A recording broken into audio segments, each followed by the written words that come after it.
গত শনিবার সন্ধ্যায় বাঁকুড়ার ছাতনা থানার ঝাটিপাহাড়ি এলাকায় এক আদিবাসী কিশোরীর দেহ উদ্ধার হয়।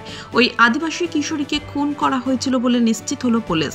অভিযুক্ত খুনের কথা স্বীকার করলেও খুনের কারণ নিয়ে এখনো ধোঁয়াশা রয়েছে। বাঁকুড়ার ছাতনা থানার ঝাটিপাহাড়ি এলাকার এক কিশোরী গত শনিবার দুপুরে গ্রাম সংলগ্ন এলাকায় গরু চড়াতে যায়। সন্ধ্যা পর্যন্ত বাড়ি ফিরে না আসায় ওই কিশোরীর সন্ধানে খোঁজ শুরু করে পরিবারের লোকজন। শনিবার সন্ধ্যার মুখে গ্রাম থেকে প্রায় 1.5 কিলোমিটার দূরে একটি মাঠের মধ্যে ওই কিশোরীর দেহ খুঁজে পায় পরিবারের লোকজন। তড়িঘড়ি ঘটনার তদন্তে নামে পুলিশ। রবিবার মৃতদেহের ময়না তদন্তের পর প্রাথমিকভাবে পুলিশ এক প্রকার নিশ্চিত হয়ে যায় ওই কিশোরীকে শ্বাসরোধ করে খুন করা হয়েছে। এরপরেই সন্দেহজনকভাবে নাশিস কিস্কু নামে এলাকারই এক যুবককে আটক করে জিজ্ঞাসাবাদ শুরু করে পুলিশ। সূত্রের খবর, পুলিশের জিজ্ঞাসাবাদের মুখে নাশিস ওই কিশোরীকে খুনের কথা স্বীকার করে নিয়েছে। কী কারণে ওই কিশোরীকে খুন করা হয়েছে তা এখনো ধোঁয়াশার মধ্যেই রয়ে গিয়েছে পুলিশ।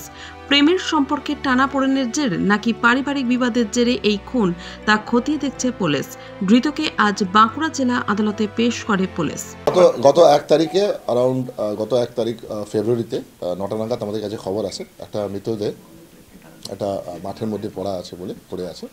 সেই সূত্র খবর পেয়ে আমরা যাই, আমাদের ছাতনা থানার আইসি ওনার টিম যায়, ওখানে গিয়ে দেখে একটা মৃতদেহ পড়ে আছে একটা মহিলার মৃতদেহ। তারপরে আমাদের ওনারকে ওখান থেকে আমরা রেস্কিউ করে হসপিটালে পাঠানো হয়। তারপরের দিনকে মৃতদের মা উনি আমাদেরকে কমপ্লেন করেন আর একটা এফআইআর রুজু হয়েছে। সে এফআইআরের ভিত্তিতে গতকাল রাত্রে একজন নাশিস কিস্কু, যার বয়স হচ্ছে 19 থেকে 20 বছর, বাড়ি হচ্ছে মুরদি গ্রাম, ছাতনা পিএসের আন্ডারে একটা ঝাঁটিপাহাড়ি বলে ইনভেস্টিগেশন সেন্টার আছে, সেখান থেকে ওনাকে অ্যারেস্ট করা হয়েছে। আজকে ওনাকে আমরা ফরওয়ার্ড করছি কোর্টে, একটা পিসিপি পুলিশ রিমান্ডের একটা আবেদন আছে আমাদের।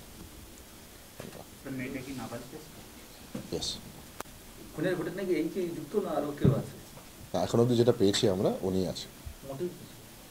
ওনাদের পরিবর্তে একটা ঝামেলা হয়েছিল দুজনের মধ্যে, সেটা এখন প্রাথমিক জানা যাচ্ছে। Thank you. আজকে ওনাকে আমরা কোর্টে পাঠাচ্ছি, ইনভেস্টিগেশন আমাদের চালু আছে। তারপরে আমরা ওনাকে জেরা করবো, ইন্টারোগেশন করবো, সেটাতে আর তথ্য যদি কিছু বেরিয়ে থাকে। আমরা এখন আপাতত 7 দিনের প্রেয়ার করছি।